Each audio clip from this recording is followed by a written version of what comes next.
an ironic media production. Visit us at ironickmedia.com. Every time I talk to somebody that knows what this is about, it really, if you can look at it in the positive, you would have to say, okay, this is what it feels like. What can we do to make today okay? I mean, I take pictures of LA. I do all this LA history stuff, right? Which I love. So maybe it's just drive around a little bit and take some pictures. Yeah. Anything that makes you turn out and say, hey, this is cool. That's beautiful. This friend was so much fun.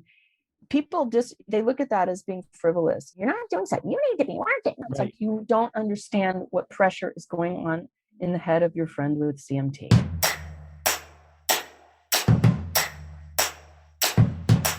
Hello, everyone. This is Chris and Lizzo. We are a brother-sister team. And on behalf of the Charcot-Marie Tooth Association, a.k.a. CMTA, we are coming at you. Coming at you from coast to coast. I live in California and Chris lives in Vermont. And guess what? This is another fantastic episode of our famous podcast named what, Lizzo? CMT, the number 4, me.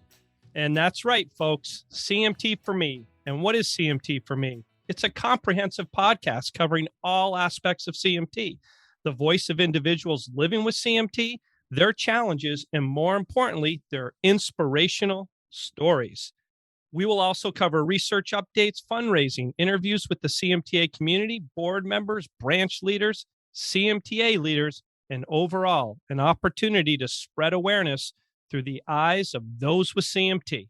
Well said, Chris. Before we dive into all this and to our next guest, I always need to catch up with you because I don't see you very often.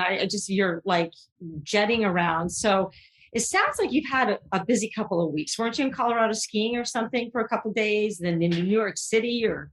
Yeah. It was cool though. Do a little spring skiing out in Colorado. And it's always, I don't know what you think, but I think it's great to clear your mind, get outside, enjoy the outdoors. And then I took a trip to New York City. Never spent much time in New York City. And our daughter, Lila, who is a third-year student at University of Virginia, is going to be or have an internship in Manhattan. And we're running around trying to find apartments. Picture me coming from Vermont in New York City, riding the metro, walking up and down the streets of Manhattan. But I'll tell you what, it did make me think at that time. Think about all those with CMT. I was sitting there complaining about, oh my God, I got to walk 3 blocks. I got to go down these stairs. I got to get on the metro. I got to walk off the metro. What a pain in the neck. And then I was like, oh my God, I feel so embarrassed. Imagine if I had CMT. How would someone like navigate through that situation? So it puts things in perspective. You know why you've never been to New York City? No. Because when we were little, Mom used to say, if you go to New York City and get off that plane, you're going to get shot right away. Oh, that's right. Yeah. That's right. You get killed. So I never went to New York City. Yeah, that's why they kept us in a glass bubble in Vermont. So finally smashed and got out of there. So what's going on with you, dude? Well, I'm taking acting lessons in San Francisco. Are you serious? Yeah. Really? Mm-hmm. Well, you have no problem using your voice to project really loud sounds. I know, right? That's never been a problem for me, projection. But the problem with me is, guess what? My memory. I can't remember the lines. Yep, I believe that. So I did memorize this following quote. So I know you're not into theater and stuff. Hold back your laughter, listeners. Stop. This is like a trial run for my next class, okay? So try to guess what this is from. To be or not to be? That is the question. Whether 'tis nobler in the mind to suffer. Do you know what that is? Oh my God, that is terrible, dude. To be. What the hell was that? What do you mean? Just terrible. That's too easy. Shakespeare's Hamlet. Right? Oh, okay, but I thought it was pretty good. To be. Yeah, no, that's crazy. Crazy. How about this one? My mama always said life was like a box of chocolates. You never know what you're going to get. Where's that from, Elizabeth? God, I love that movie. That was Forrest Gump. You got it. That was a good accent. I know. Okay, I got another one. So listen to this, but this is theater also, okay? Yep. Let us do something while we have the chance. Let us make the most of it before it's too late. Okay, no clue, but it sounds like a pretty poor play. Play is Waiting for Godot. Haven't you heard of that? No, not at all. Oh. And it is a good reminder not to ever watch it. Okay, last one. Welly. To what do I owe the extreme pleasure of this surprising visit? I have no clue. Clockwork Orange, man. Remember Clockwork Orange? Oh, that was a good one. Yeah. Okay, enough of the chit chat and back and forth. I'm going to hand it over to you, Lizzo. Okay, well, today we have Liane Schirmer. I'm psyched for this one. Yeah, I am too. It's very unique. Liane is an American actress who does theater and voiceover. She lives in LA. She's Latina, and she has a 23-year-old son. She also has CMT. Also, she is an LA historian, which was a passion that she made into a career. Because once she had to slow down to the effects of CMT, she found this, and now she loves history, and she's a historian. So welcome, Liane. Hi, it's great to be here. Thank you so much for allowing me to share a little and hopefully try and give some people some clues on how to deal with this crazy thing called CMT. Awesome. Yes, and you reached out to us to get on this podcast, which I thought was fantastic. But hold on. Elizabeth made a comment about some of your prior skills and profession and doing these voices for various characters. Yeah. Voiceovers, I guess it's what it's called. I'm learning now. So, Lizzo, what's the voice you referenced that she had done? Yeah, so when I looked Liane up, because we always do thorough background checks. Oh, yeah. We know everything about you now. Everything. It said that she was known for the voice of Renee Montoya in the Batman animated series. So I was thinking, would you mind doing a little bit of that or just a couple of words in that voice? Okay, let me channel back when I did that. Let's see. Sweet. Holy smokes, Batman. Where's that perp? I love it. There we go. You're hired. Got it. You nailed it. Yep. That was better than mine. That is, way better. So, yeah, this is awesome. I think just to start, you have quite a great background in history. We were very impressed when we did the pre-interview with you and just your story. I'm always curious, when were you diagnosed with CMT? What was life like before you had CMT? What were you doing? And we'll ask you a bunch of questions about that in terms of how you received your diagnosis, how you felt about that. But even before CMT, when did you find out you had CMT? And or when did you experience symptoms? And even prior to that, what was your life like? What were you doing? Well, I was diagnosed probably when I was mid to late 40s, but I remember it coming on when I was about 41. That's when I first had that little spot of, I guess, tingling or feeling strange in one of my feet. And that was the beginning. But prior to that, I guess if you said what was my life before that, it was because only diagnosed when you were 41. So you had this whole life going on. It was crazy. I would probably say I was the little dynamo. I was doing 10 things at once and I wanted to do 20. So I was constantly running around out of the house. I disliked sort of sitting in any one place. And I guess knowing what came later, I'm really glad that I was like that. I used to hike. I was into swing dancing. I loved to travel. I was just in constant motion. I would try to do dance classes because I failed pretty miserably as a dancer, but I could always get to the end and kind of pose at the last moment.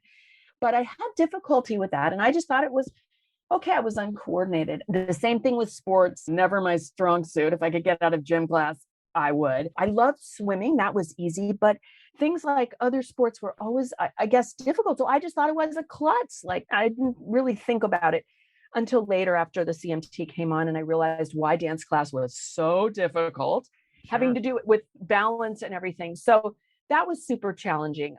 There were little things like that that might have been hints, or I would trip if I was hiking, but I used to joke about it. Well, I'm really flexible. I just tripped and popped back up again. So what? So I guess I was pretty plucky and I didn't know. So I just thought that was the way things were. But as I could say, I was definitely one who tried to live 5 lives in the space of a day. So, how did you get into acting? Oh, that's interesting. Well, there were some antecedents here. My mother was an actress. She was in films here and also in Mexico in the golden era, the época de oro in Mexico, and then in Hollywood in the early days, late 30s into the 40s.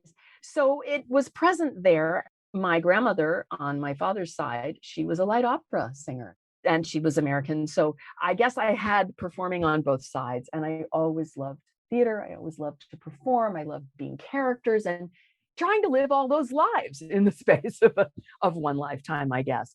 So I got into it basically in college. And then after that, I did a lot of workshop studies here. I also studied in London for a year. I went to SC and did the theater there. So yeah, I mean, since that age, I was always involved in theater, which requires some dance. Like I said, I'd fake my way around that, but a lot of movement. And what you take for granted is as you shape a character, the way they move across the stage, the way that fast, slow. I mean, there's so much body involved in creating a character. It's more challenging now. It's really more challenging not to have that freedom to be able to create through physical form, I guess. Yeah. So you bring up a good point. So when I was in New York City, which is pretty cool, I went to see Wicked.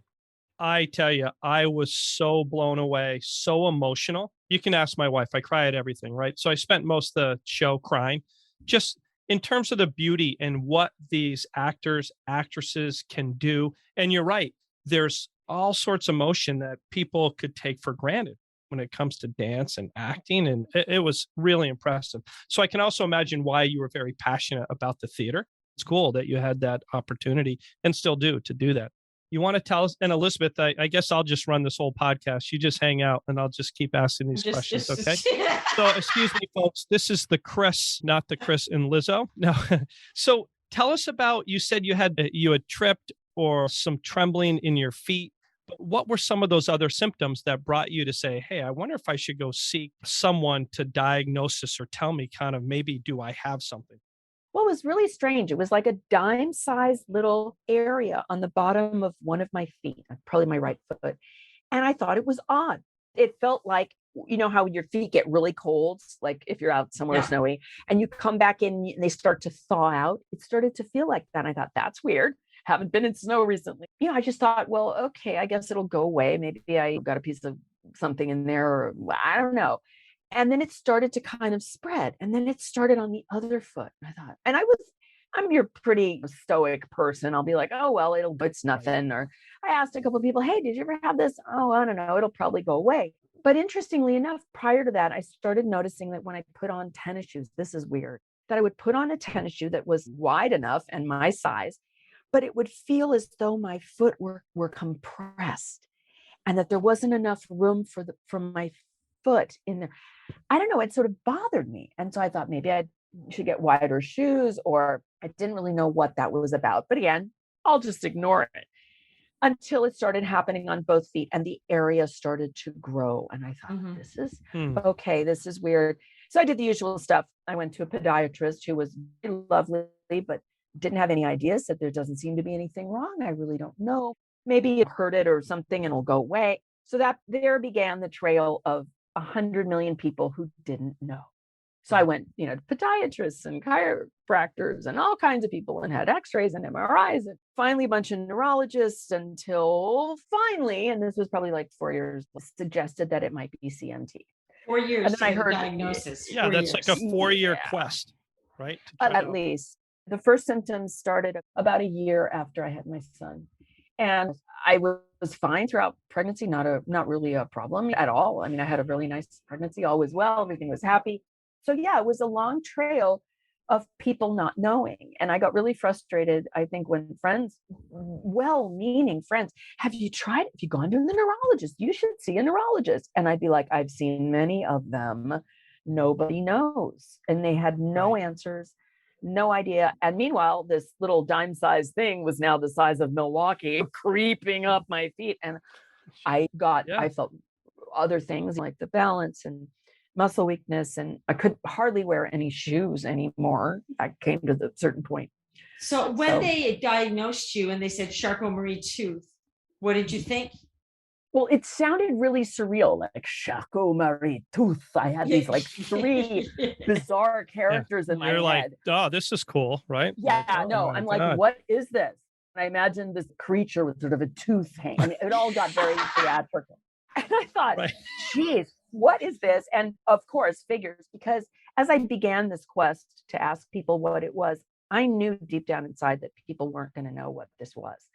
I knew it would be a long road till I found somebody who did know. I just knew that. and I knew it wasn't going to be an easy fix. And the greatest moment was one of the neurologists along the way was like, oh, what was that again? He goes, yeah, I think I read a paragraph about that in medical school. 2 seconds later, I looked up and he was online. And I'm like, I've done that. Yeah. If he has to go online and he's a neurologist, we're in deep trouble. The awareness of this, I mean, thank God it's improving. But back in the early 2000s, I mean, nobody knew what this was. Nobody. But it's still pretty common, which is, again, I think back why we're doing this podcast as well. It's just spreading awareness, whoever listens to this, because people still are challenged. They're on these quests like you were to get this diagnosis. And I was going to ask you, Lizzo, too, right? Like Johan having CMT, did he have that situation on his foot? No, Katerina said something like that. She had this patch, but it's just so different when you start having symptoms because it affects those motor nerves and the sensory nerves. Right. So the sensory nerves were probably getting tweaked for somehow. Yeah, interesting. But, as an actress, what did you think? I'm sure you looked it up and it was like it's a progressive neuromuscular disease. And how did you deal with that? Basically, when it started to sort of sink in that this was something really bizarre, and you're right, you mentioned the heightened sensitivity. I couldn't even walk barefoot. I mean, the thought, because the surfaces and the sensation would just keep going like a piano pedal. C note just goes round forever. My scariest idea was when I actually had to go barefoot in my friend's house and he had a sisal carpet. I thought I was going to die, but what ends up happening, you're on the internet late night, which you should never do because it's really scary. And you start running this, oh my God. And when you look at that, it is really frightening and you're alone at night. I do not recommend that because everything will come up, every dread disease in the planet. And yeah, in the beginning, it was something I could sort of semi-deal around, but it got to a point where that was really scary. And you just go, could I do that role? And I mean, I would go to every show and watch people do roles and just go, that time when she dashed across stage, that time when, she had to sit on the floor. Like, I couldn't do that. There's 2 stairs without a railing. I mean, it's really bad because it just races through your mind of all the things that would be scary, nerve-wracking, challenging, all of which is played against the idea of anyone casting you. Because the minute you discuss it, and quite rightly, they'll be like, well, this is really challenging. And oh my God, what if, she can't deal with that. And also their issue is they want to keep you safe and in one piece. And so do you. It's very confronting when you all the things you took for granted. You don't realize how physically demanding a role is, how much physical energy is required to do that. And to work around it is a whole nother set of variables that there comes to a point where you can't just mask it. You've got to have your team on board. So at what point did you say, I'm going to start talking about this as opposed to hiding it? Right. Yeah. And as an actress, it's hard. Yeah. And one thing I want to say before you get there that leads into that, though, is you made a comment that I wrote down during the pre-interview, because Lizzo and I always ask people about that emotional roller coaster once you receive this diagnosis. You made some reference to just very self-conscious. You felt unattractive. What's wrong with me? Just all of these things going through your mind, right? Oh, yeah. And feeling kind of alone. So not to bring you back to that point, but I think if you can comment a little bit on that, and then it leads into Lizzo's questions, just how do you navigate through are always very interesting in kind of your perspective. Well, I think, and I want to take this interview certainly from those low points and to some good points. The high points, definitely. On an uptune here. But in the beginning, when you start realizing what's happening to you and you can't wear certain shoes, and then it goes to, I can't wear anything that's covered. So I have to have sandals. So when it comes to then I can't wear any heels at all. I was in a show and somebody said, well, here comes the costumer. And you're like, I haven't said anything. Oh no.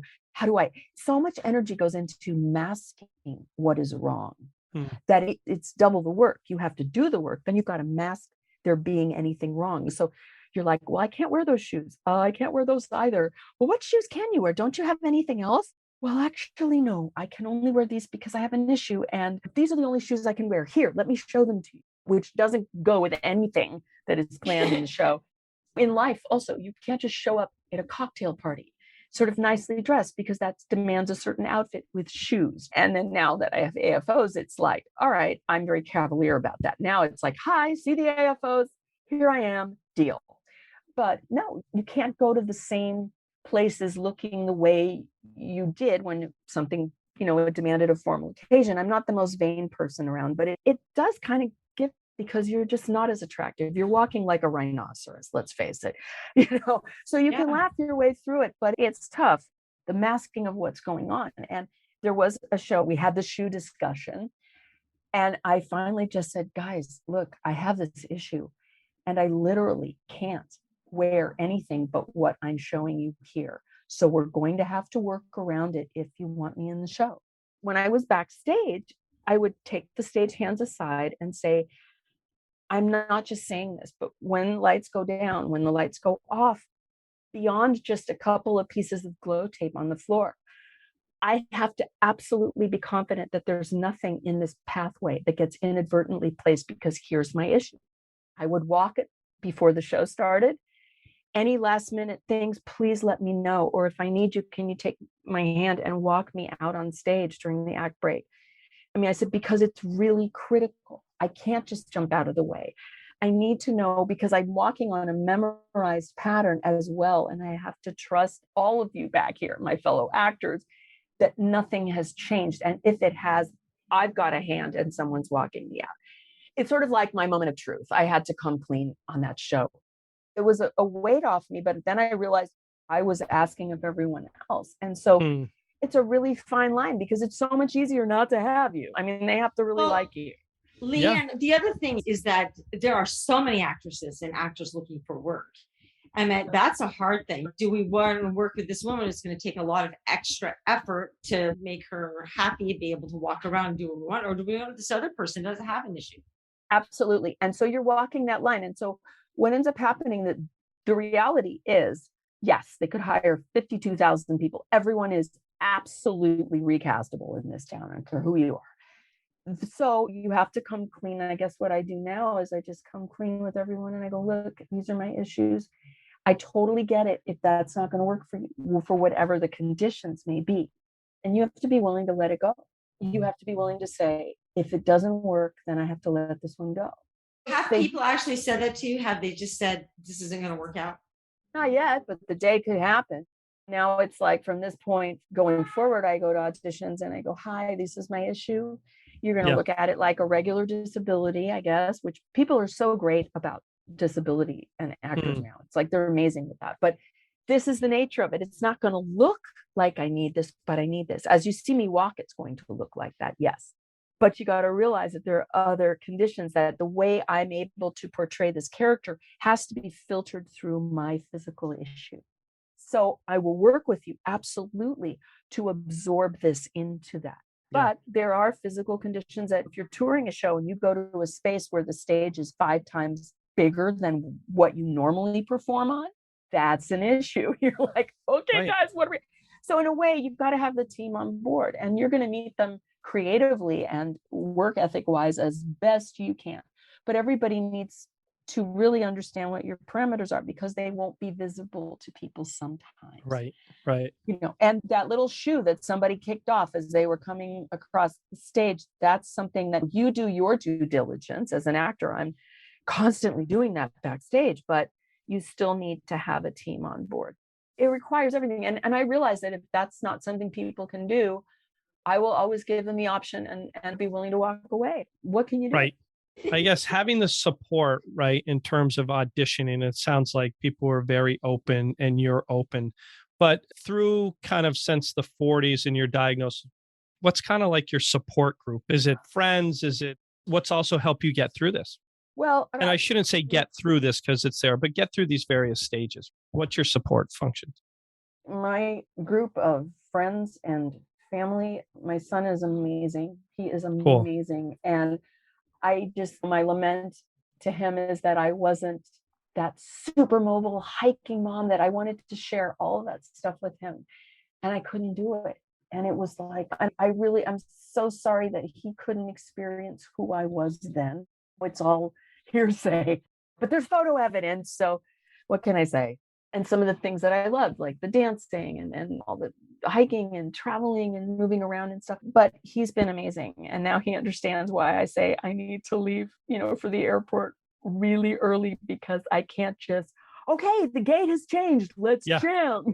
Right, He's amazing. He's amazing with that now. He really understands it, and he understands my pathways through the house thing, which means nothing gets left on the floor at night if you have to.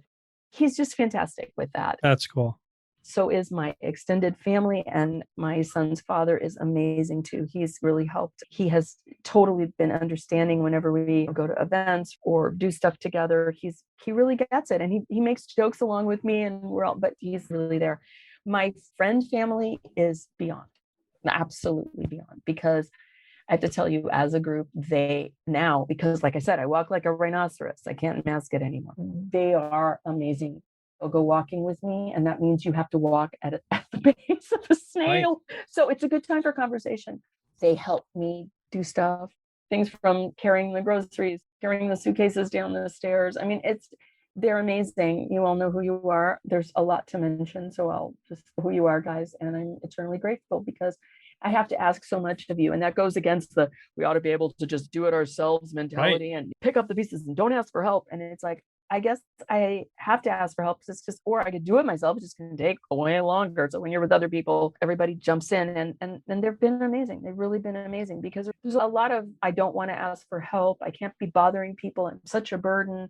Oh, go on without me. All of that runs through your head, of course, but they are amazing. So without them, I don't know what I'd do. I'd just be batting about by myself. You're trying to do the things you always did. Right. But it helps to get a walk to the car. It really helps to have someone help you down the long stairway. Was it a process for you to open up about it, or you found out about CMT and you were just telling everybody I have CMT and this is what I'm going through? Because a lot of people, you're very open with your friends, and it looks like that's working really well. And I encourage people to be open about their CMT, but people struggle with these ideals of, like, I shouldn't ask for help. And I don't want to go up because there's no railing there. And should I say something? Should I not? How did you deal with all these obstacles? Well, it's taken me years to get to the point where I'll just turn to a stranger and go, can I take your hand while I go up this curb? So you're grabbing strangers at the curb? Sure, if I have to. Yeah. Oh, no, yeah. Because, and I've always been kind of outgoing, so I don't have trouble talking to people. That's easy. But for years, I didn't tell people what it was. I didn't draw any attention to it because you don't want to be seen as the walking condition. And I was like, the more I define that in my life, the more I become an invalid. Oh my God. The fear is always behind it, because the fear is what the fear is. And if I don't think about that today, and I think of all the things I can do, and I don't like walking sign of someone impaired, there's all of that running through your head, because it's so easy, like you say, to not be cast. It's so easy to, okay, well, we'll go without her. We're just going to work. It will be problematic. Well, we'll just go on to that, and then we'll do something else with her. You're so aware of being seen as an impediment that I think for years I masked it. I masked it as best as I could. I never talked about it. I tried to make it as much of a non-issue as possible until it kind of got really hard to do that.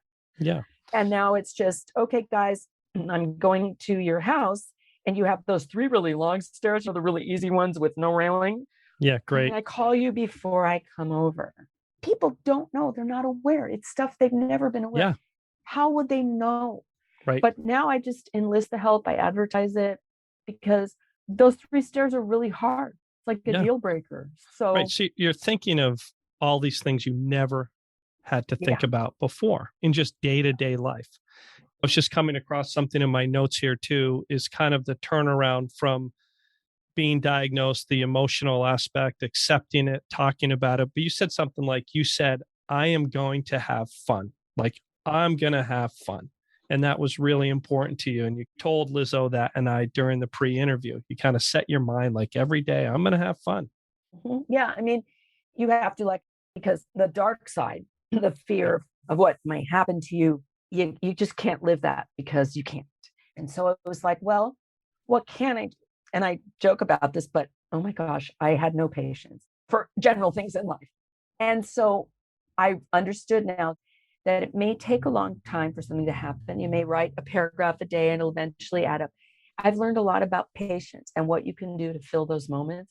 So yay, okay, that's the life lesson. Okay, I got it. Now can this be over, please? You know? Yeah, but the commitment was, okay, The only way you can keep getting up is if you put your mind on the next cool thing. The next cool thing can be that little cup of coffee in the coffee bar and reading a chapter of a book you like, because you've got to take down this ongoing monologue in your mind, which accompanies you every minute of every day. And I laugh about it. It's very theatrical. You guys, theater people will get this, but you're stage managing your life. Cue number 05, stand up. Cue number 06, reach for shoes. Cue number 07, put socks on. Every step, no joke, of every moment and procedure in every day has a direction attached to it. Your day is mentally exhausting. So sometimes, and a lot of times, you need moments, downtime from this ongoing, exhausting dialogue. Other people, you spring to your feet and you just grab something and put it in the shelf. Stand up, open door, reach for it. It's exhausting. So you need to come down from that. And those are what I call me moments. Okay. And the me moments happen throughout the day, and they're sitting in that coffee bar. Maybe that little stroll around the block at the pace of a snail. Maybe it's just put your feet up and lay down for a second and listen to a podcast. I mean, it's anything that takes that inner dialogue down, because behind the inner dialogue is, oh, what if I'm not able to do this? Right. It can go south. So you got to take that thing down, and you got to put your mind on what's the next cool thing today.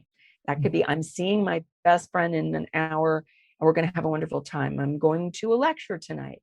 I'm going to rehearsal. I get to watch this movie tonight. There's so many great. Yeah, it's awesome.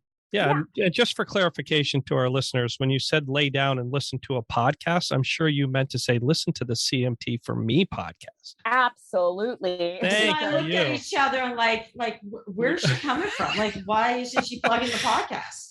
I mean, seriously, because I found this podcast and I was like, yes, every time I talk to somebody that knows what this is about, it really, if you can look at it in the positive, you would have to say, okay, this is what it feels like.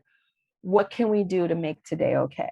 I mean, I take pictures of LA. I do all this LA history stuff, right, which I love. So maybe it's just drive around a little bit and take some pictures. Yeah. Anything that makes you turn out and say, hey, this is cool. That's beautiful. This friend was so much fun. People they look at that as being frivolous. You're not doing something. You need to be working. It's like you don't understand what pressure is going on in the head of your friend with CMT. Yeah. And I guess what I want to say this correctly, but this isn't to say that having CMT is like a welcome thing and people should be excited about it. But listening to you talk, it probably has forced you also to reflect on a lot of different things that you normally wouldn't have. Like you just said, what are the joys that I can experience? Things I used to take for granted, now you don't take for granted anymore. It just sounds like you've done a really nice job with that. Practice patience, slow down, and a lot of things you probably would have never thought of if you didn't have CMT. It's true. I was always, I think, empathetic towards people with, physical impairments, because my mother had what we probably was CMT, but they never told her that. They told her it was arthritis and a bunch of other things. But she had physical and mobility issues for a long time. And I was always really sympathetic to that. So I would get it. I understand that physical mobility thing. And then, of course, when it happened to me, I mean, I'm no Florence Nightingale, please. I'm just a person here. But I'm saying I have a lot of sensitivity now in that area, and a lot of patience. And some days your house doesn't get dusted. It just doesn't, because that could be overload that day. Just doing laundry is a series of steps and maneuvers and issues. And so slow down. Don't ask so much of yourself every day. Do one thing. And sometimes those things, what's super important, I think I'm going to throw out there, is that it's not just physical things. Sometimes something that is in the realm of the mental, say a letter you have to write, or a business phone call, or something that's going to require thought and a lot of energy or whatnot, it may be too much for today. Yeah, just don't do it today. Yeah, because you never know when that overload moment happens. And 150% of you is required for every physical task you do. You can't just run around and do that stuff without thinking about it. Have you met other people with CMT, and how did that go? Well, yes, I have a friend of a friend who's a new friend of mine. Her son has sanity. Of a friend who's a new friend. Got it. That's Okay. cool, Yeah, though. and she just got diagnosed. I mean, her son has it, but she Wow. didn't imagine that she had it until she started. And I think she's about 40 also ish, but she started getting symptoms. And so now I know her and I'm like, oh my gosh, I can help with this. At least you can try and impart something, or at least Yeah. some understanding, or even explain to the friend that both met through this mutual friend, right? I'm like, yes, this is what's going on with her. I totally get it. Okay, here's a great way you can support that. But very few people that I've met online through the local support group. Other than that, it's not randomly that you go out in the world and go, CMT, yeah, me too. Right. Like it's not a big number thing. It's not the Jerry Lewis telethon. There's not a lot of awareness for this. And what it looks like if you're sitting down, unless people see you walking, is it's in your head. It's like fibromyalgia or, whatever. And you're like, well, no, it's not really in your head. And if I could find a way out of this, I would go there immediately. Nobody wants to have this. And I'm sure someday it will be cured. And we're all hoping for that day. You worry that your son has it? There's a big chance that he doesn't. There's a small chance that he does.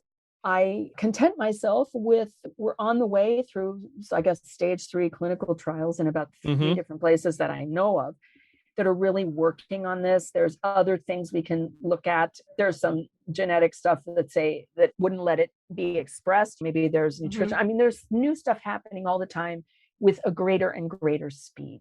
Right. So I'm thinking, hopefully he doesn't. If he should, well, the consolation prize is we're moving really quickly, and the more awareness, I just pray for more awareness, research and so people important.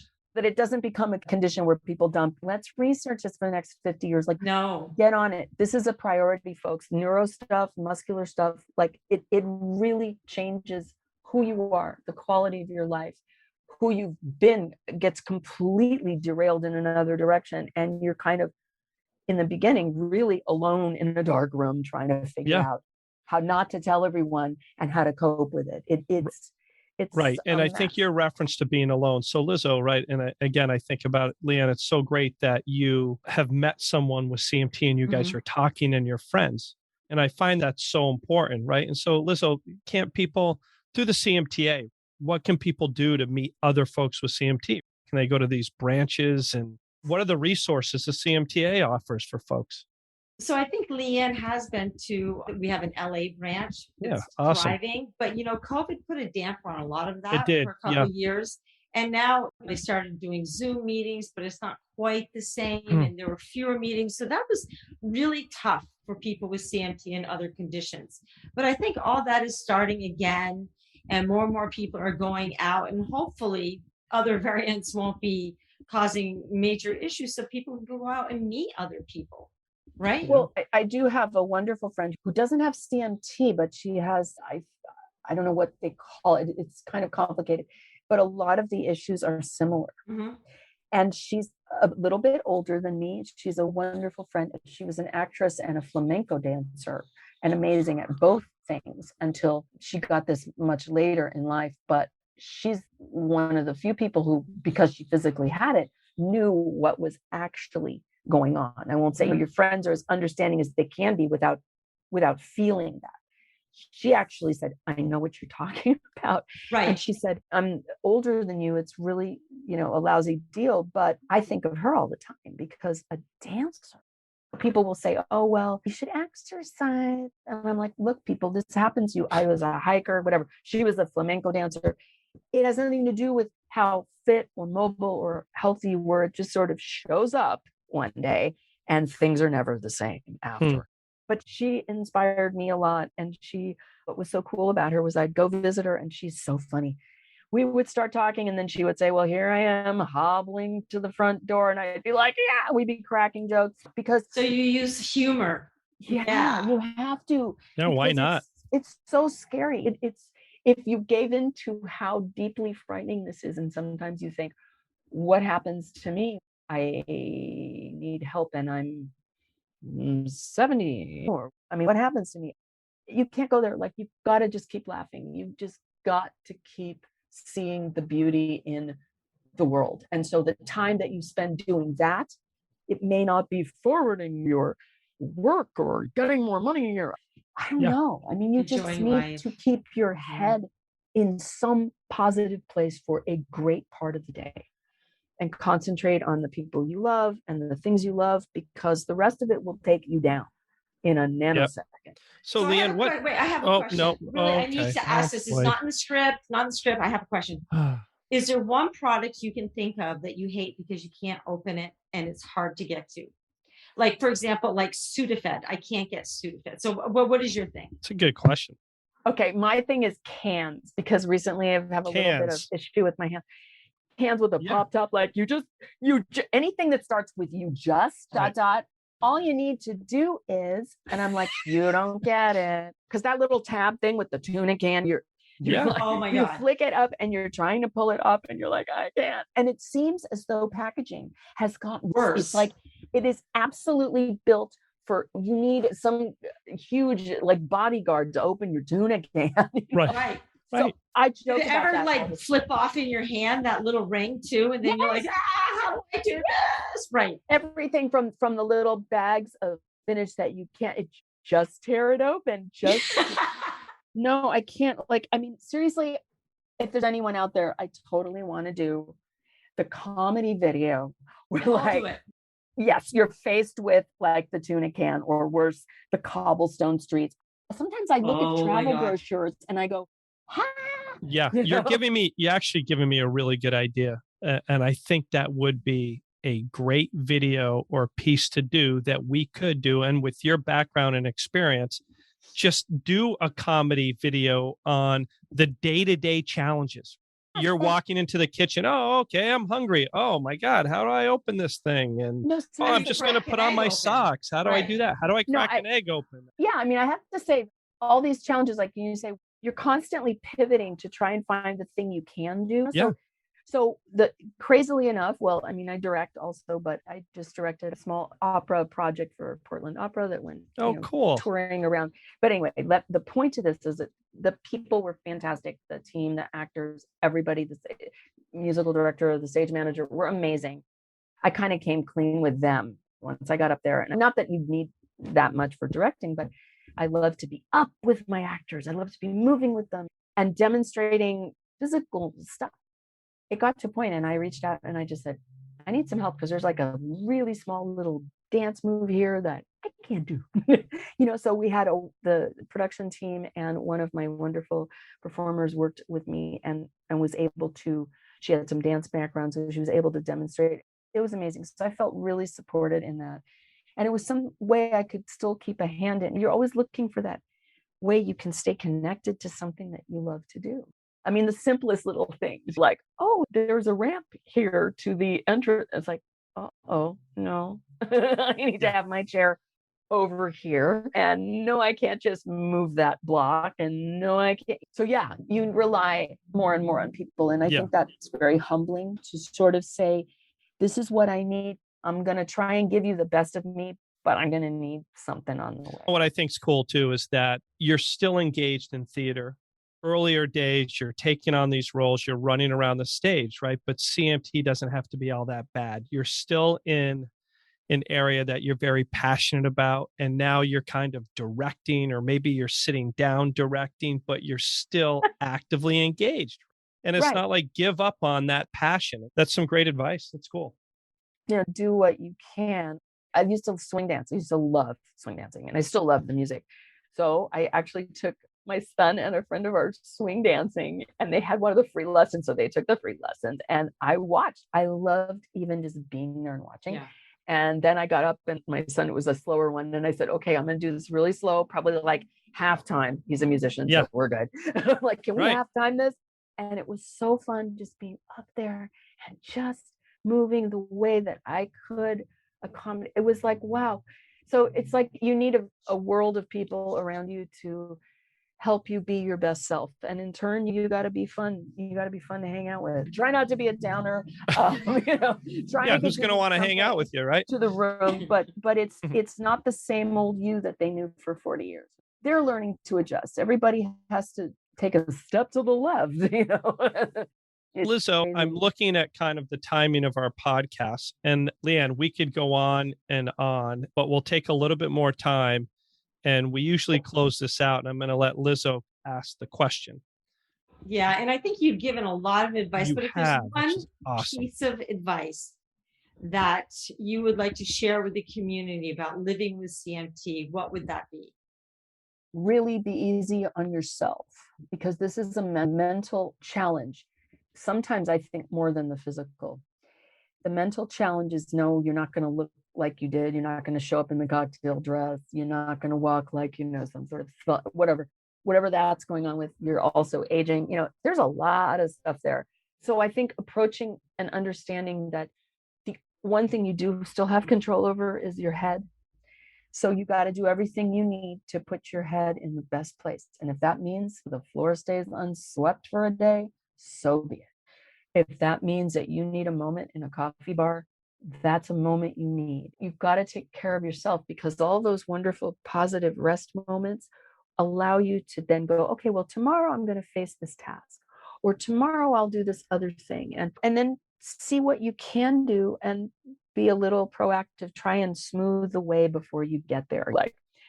Don't get at that horrible moment at the airport. Just go, I need to be dropped off 3 hours before. Right.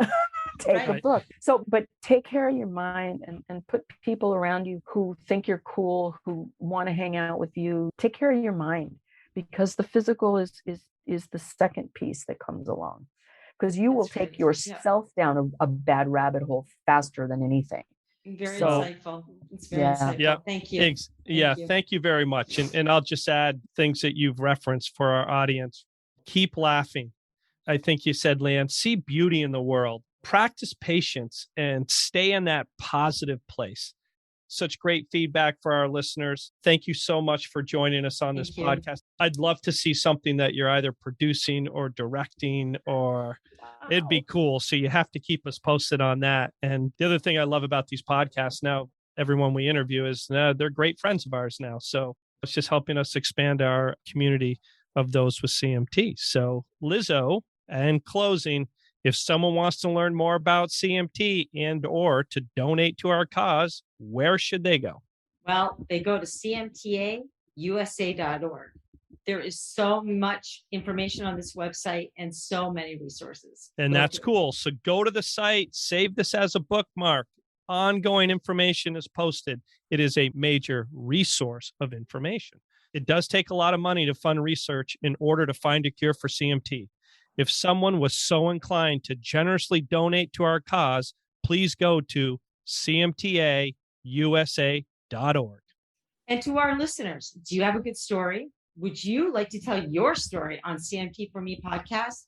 If so, write to us, info@cmtausa.org. Pitch your idea. We do want to hear from you.